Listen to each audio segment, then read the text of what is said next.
Kiyama adalah seorang ada mata bisa melihat umur tersisa orang lain. Di bis, dia melihat tangan si pria ini menjadi bening. Hal ini berarti dengan cepat orang ini akan mati. Tapi waktu itu, dia tidak mengerti hal itu bermakna apa. Beberapa hari lalu, dia tidak hati-hati menabrak seseorang. Badan orang itu juga sebagian bening. Dia ingin tahu alasannya jadi sudah mengikuti orang itu. Tapi baru ke simpang 4, orang itu sudah ditabrak oleh mobil dan segera mati.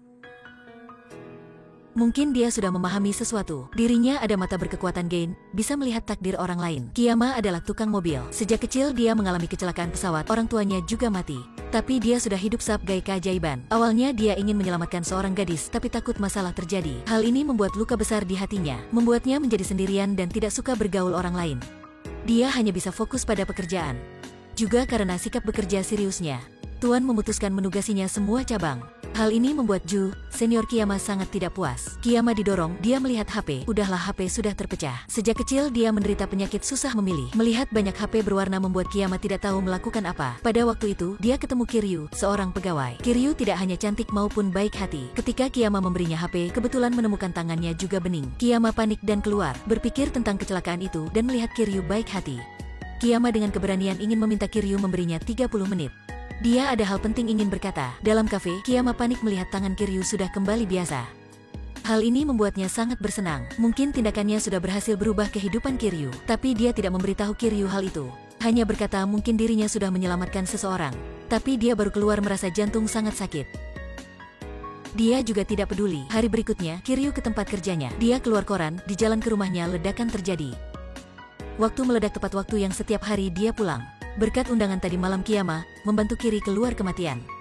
Dia sangat berterima kasih budi selamat Kiyama. Kiyama juga sedikit malu. Aku hanya sengaja berkenal samamu saja. Tepat waktu, jangan berpikir nyata. Belum lama, dalam garasi hal tidak senang terjadi. Jun sering mengemudi mobil mahal tamu untuk menggoda wanita.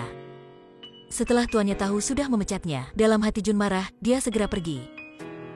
Tapi waktu itu, tangan Tuan juga menjadi bening. Kiyama merasa tidak baik, sengaja mengikuti Tuan. Belum lama, Kiyama menemukan kepala Tuan menjadi bening. Hal ini membuktikan bahaya sedang berdekat. Dia semakin hati-hati. Pasti, Jun datang balas dendam. Kiyama berputar bisa hindari. Untungnya Tuan sudah menjadi biasa. Tapi jantung Kiyama sekali lagi sakit. Ketika dia bangun sedang di rumah sakit, dokter berkata dia tidak sakit apapun.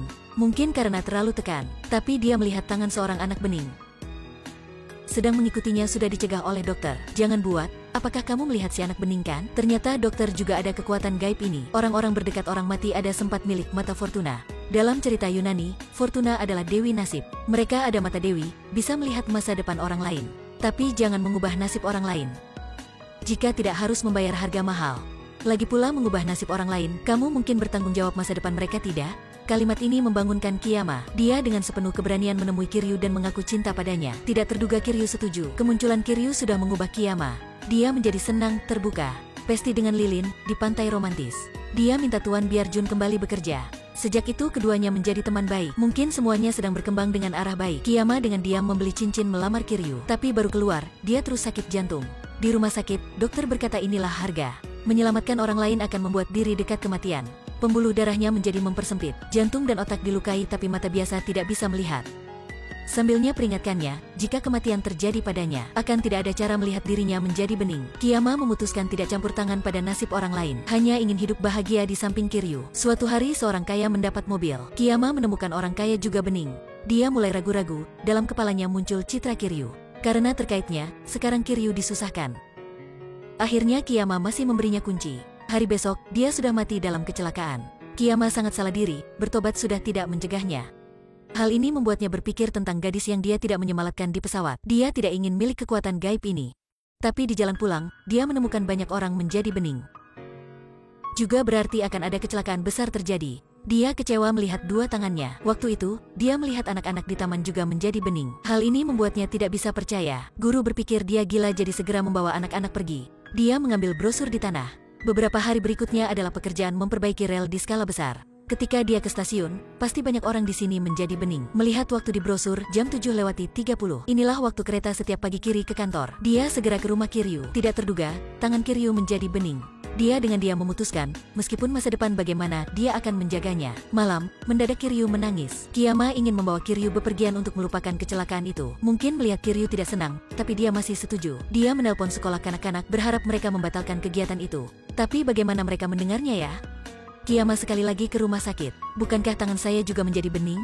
Dokter tidak jawab dan berkata, meskipun kamu bertaruh nyawamu untuk menyelamatkan orang lain, juga tidak ada yang memperhatikanmu, akan tidak ada yang memujimu. Lagi pula, hanya perlu kamu menyelamatkan tambah orang, kamu hanya bisa mati.